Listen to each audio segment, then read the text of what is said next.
I mean, the least surprising thing ever, they talked to the wide receivers and cornerbacks on Friday. One guess who the most popular name was among these interviews. I started writing the show and I'm like, I get through all the bullets and I'm like, everybody seems to be talking about the same guy.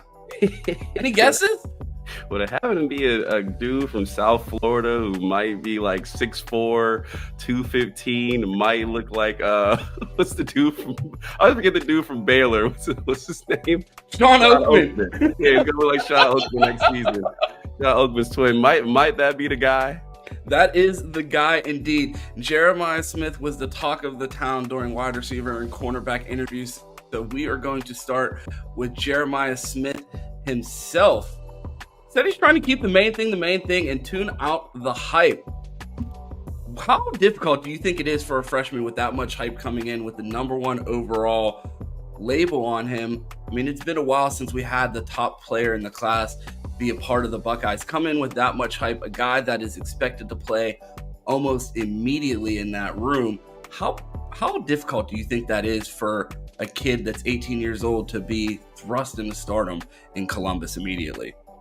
I'll say it in two parts. I think it's very difficult coming out of high school. You have all the hype. You're the big time guy. People are comparing you to Julio Jones and massive pros. Like, it's almost at the point where it's like, if you're a first rounder after 3 years and you're in the 20s, it's a disappointment, which sounds crazy.